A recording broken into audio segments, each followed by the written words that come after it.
हारून 36 साल का स्मार्ट, खूबसूरत और कसरती बदन का मालिक था। रुमाना बेहद हसीन, नाजुक सी 25-26 साल की युवती थी। हारून ने उसे एक तस्वीर दिखाते हुए कहा, रुमाना यह एक बड़ा आसामी है। इससे काफ़ी माल मिल सकता है। इसके बाद हम मुल्क छोड़कर बाहर चले जाएंगे। यह मेरा वादा है। रुमाना ने निर्णायक स्वर में कहा, याद रखना यह आखिरी बार है। अब मैं थक चुकी हूँ। इसका नाम क्या है? करीम भाई, उम्र 55 साल, सीधा साधा शरीफ बंदा है, बहुत बड़ा बिजनेसमैन है। सबसे बड़ी बात यह है कि यह एकदम अकेला है।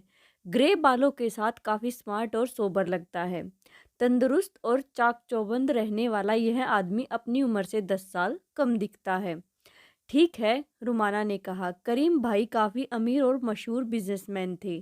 15-16 साल की उम्र में मैट्रिक करके उन्होंने अपना कारोबार शुरू किया था। उनके पिता भी बड़े कारोबारी थे, पर उन्होंने बेटे की कोई मदद नहीं की थी। करीम भाई ने अपनी पहली डील माँ से रुपए उधार लेकर की थी। जब वह कमाने लगे थे तो उन्होंने माँ के रुपए वापस कर दिए थे। लेकिन वह अपने वालिद के शुक्रगुजार थे कि उन्होंने अपने आप कारोबार जमाने का उन्हें आत्मविश्वास दिया। उन्होंने अपने आप अपना बिजनेस खड़ा किया था। बाद में यही सबक उन्होंने अपने बेटों को दिया। उन्होंने अपने बेटों को रकम तो दी, पर बिजनेस सेट हो जाने पर उन्हें उनका कारोबार, घर सब अलग कर दिया था। अब वे अपना अपना कारोबार अलग चला रहे थे। करीम भाई ने शुरू से ही उसूल बना रखा था कि ऑफिस में औरत को नौकरी पर नहीं रखेंगे। उनका ख्याल था कि औरत घर की मलिका है, उसे ऑफिस के धक्के नहीं खाना चाहिए। शायद इसीलिए उनकी बीवी हाजरा घर की रानी थी, घर के सारे फैसले वही करती थी। उम्र में करीम भाई से 5 साल छोटी थी, पर उम्र बढ़ने पर भी बहुत खूबसूरत थी। 2 जवान बेटों और एक बेटी की माँ थी। सबकी शादियां हो चुकी थी। सब अपने अपने घरों में खुश थे। हाजरा बेटों को अलग नहीं करना चाहती थी, लेकिन करीम भाई ने समझाया था कि दूर से मोहब्बत बढ़ेगी, आना जाना मिलना जुलना तो होता रहेगा। इस घर की मलिका सिर्फ हाजरा रहेगी, हंसी खुशी राज करेगी। बात उनकी समझ में आ गई थी, लेकिन वह ज़्यादा दिनों तक राज नहीं कर सकी। 1 साल पहले कैंसर से उनकी मौत हो गई। बहुत इलाज हुए, पर जान न बच सकी। तब से करीम भाई अकेले हो गए थे। अब लंच वह घर पर करते थे, जबकि रात का खाना बाहर खाकर आते थे। उस रात भी वह होटल में डिनर करने गए थे। लॉन उनकी पसंदीदा जगह थी, जहां समुद्र से आने वाले नम हवा के झोंके अलग ही मजा देते थे। डिनर के बाद वह पार्किंग में आए और अपनी कार के करीब पहुंचे तो देखा, एक औरत बोनट पर झुकी सिसकियां ले रही थी। उसने अपना बायां पैर थाम रखा था। उसने खूबसूरत रेशमी अनारकली सूट पहन रखा था। लंबे बालों ने गोरा खूबसूरत चेहरा आधा ढक रखा था। करीम भाई ने आगे बढ़कर पूछा, मैडम कोई प्रॉब्लम है क्या? उसने अपना चेहरा ऊपर उठाया। करीम भाई आंसुओं से भीगा हसीन चेहरा देखते रह गई। उसकी उम्र करीब 26 साल रही होगी। उसने बेहद सुरीली आवाज में धीरे से कहा, मेरे पैर में मोच आ गई है, बहुत दर्द हो रहा है। करीम भाई ने उसका पैर देखा। दूधिया टखने के पास सूजन नजर आ रही थी। वह बेहद नाजुक लग रही थी। डॉक्टर को दिखाना पड़ेगा, आपके साथ कोई है? करीम भाई ने पूछा। नहीं, मैं अकेली ही आई हूँ। यह सामने मेरी कार है, लेकिन अब मैं ड्राइव कैसे करूँ? उसने नए मॉडल की कार की तरफ इशारा करके कहा। करीम भाई ने सकुचाते हुए कहा, आपको ऐतराज न हो तो मैं आपको डॉक्टर के पास ले चलूँ? मेरा नाम करीम भाई है, मेरा छोटा सा बिजनेस है। यह रहा मेरा कार्ड, मैं आपको जानती हूँ, आप अक्सर यहाँ आते हैं। करीम भाई ने उसे सहारा देकर आगे की सीट पर बिठाया।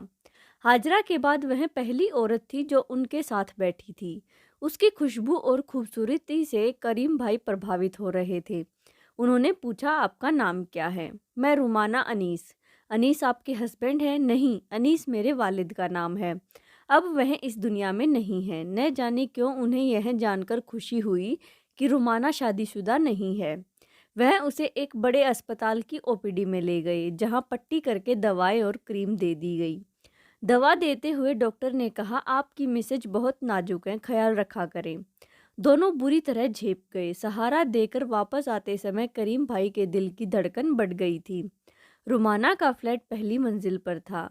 एक बार फिर उन्हें खुशी हुई। वह उसे सहारा देकर ऊपर ले गए। उसने करीम भाई का शुक्रिया अदा किया लेकिन अंदर आने को नहीं कहा। इस हालत में वह वैसे भी उन्हें अंदर नहीं बुला सकती थी। जाते हुए करीम भाई ने कहा, कार्ड पर मेरा मोबाइल नंबर है, ज़रूरत पड़ने पर बेहिचक फ़ोन कर दीजिएगा। रुमाना ने पर्स से चाबी निकाल कर देते हुए कहा, मेरी कार अपने ड्राइवर से भिजवा दें तो मेहरबानी होगी। इसी के साथ उसने अपना मोबाइल नंबर भी दे दिया था। उस रात करीम भाई बहुत खुश थे। उनकी तन्हाई खूबसूरत ख्यालों और ख्वाबों से सज गई थी। उन्हें हाजरा का ख्याल नहीं आया। अगली सुबह दफ्तर जाते हुए उन्होंने रुमाना को फ़ोन किया, आपकी तबीयत कैसी है? अब काफ़ी बेहतर है, गर्म पानी से काफ़ी आराम मिला है। मुझे लग रहा था कि आपको फ़ोन आएगा। उसने धीमे से कहा, आपको ऐसा क्यों लग रहा था? मेरे दिल ने कहा था, यह मुझे अच्छा नहीं लगा कि आपको मैंने कल बाहर से ही जाने दिया। मैं चाहती हूँ कि आप मेरे घर आएँ ताकि मैं आपका शुक्रिया अदा कर सकूँ। करीम भाई के दिल में घंटियाँ बजने लगी। उन्होंने कहा, वैसे शुक्रिया अदा करने की ज़रूरत नहीं है। मैं आपको देखने कल शाम को आऊँगा। अगले दिन की शाम तक का समय करीम भाई ने बड़ी बेचैनी से गुजारा। ऑफिस से वह सीधे होटल गए, वहां पार्किंग में अपनी गाड़ी छोड़ी और रुमाना की गाड़ी लेकर उसके फ्लैट पर पहुंचे। रास्ते से फूल और केक भी ले लिया था।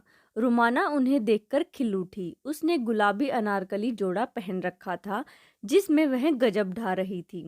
घर बेहद सलीके से सजा हुआ था, सारा सामान बहुत कीमती था। केक व फूल देखकर उसने कहा, इसकी क्या ज़रूरत थी? उसका पैर काफ़ी ठीक था। उसने उन्हें इशारा कर डिनर के लिए रोक दिया। अंधा क्या चाहे, दो आंखें। उसकी बातें सीधी सादी थी। उसने बताया कि उसकी एक बार शादी हो चुकी थी पर चली नहीं। उसकी शादी उसके डैडी ने हारून से की थी। पता नहीं वह कैसे धोखा खा गए, वह अच्छा इंसान नहीं था।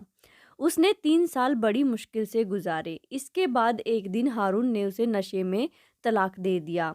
उसके तलाक को 4 साल हो चुके थे। अभी उसकी उम्र 30 साल थी। एक ही रिश्तेदार डैडी थे। 4-5 साल पहले उनका भी इंतकाल हो गया। डैडी काफ़ी कुछ छोड़ गए थे। ज़िंदगी आराम से गुजर रही थी।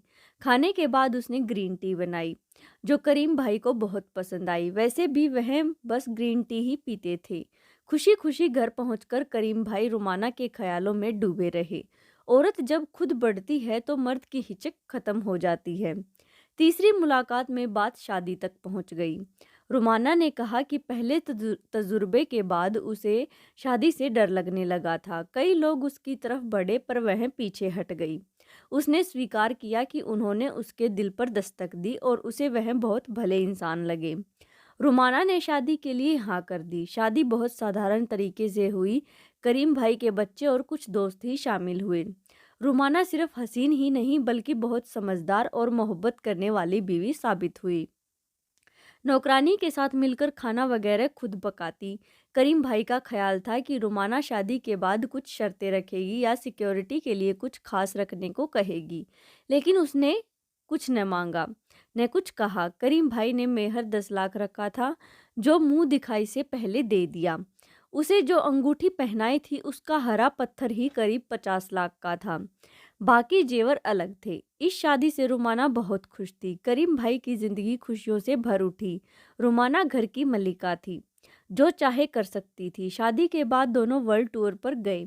1 महीने खूब घूमे फिरे, ऐश किया। उसके बाद रूटीन जिंदगी शुरू हो गई। शुरू शुरू में करीम भाई के बच्चे जरा खिंचे खिंचे रहे, लेकिन जल्दी ही सब नॉर्मल हो गए। पहले की तरह आने जाने लगे। उन्होंने रुमाना को नई कार गिफ्ट की। करीम भाई को लगता था कि वह फिर से जवान हो गए हैं। जिंदगी बेपनाह खूबसूरत लगने लगी थी। रुमाना भी उनका खूब ख्याल रखती थी और खूब प्यार लुटाती। दिन हंसी खुशी गुजरते रहे। एक दिन काम के दौरान एक अजनबी नंबर से करीम भाई को फ़ोन आया। फ़ोन उठाकर उन्होंने कहा, हेलो, कौन बोल रहा है? हारून। दूसरी ओर से सपाट लहजे में कहा गया। करीम भाई शॉक्ड रह गए। मुझे पहचाना करीम भाई? हाँ, फ़ोन क्यों किया? यह बताने के लिए कि मैं तुम्हारे ऑफिस के बाहर खड़ा हूँ, तुमसे मिलने आ रहा हूँ, कुछ ज़रूरी बातें करनी है। करीम भाई सोच में डूब गए। उनके माथे पर पसीना चमकने लगा।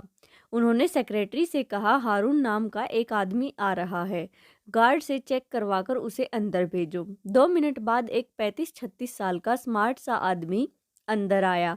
उसकी आंखों में चालाकी और कमीनापन साफ झलक रहा था। करीम भाई ने उसे बैठने को भी नहीं कहा, लेकिन वह बैठ गया। करीम भाई ने बेरुखी से कहा, मैं बहुत मशरूफ हूँ, जो कहना है जल्दी कहो।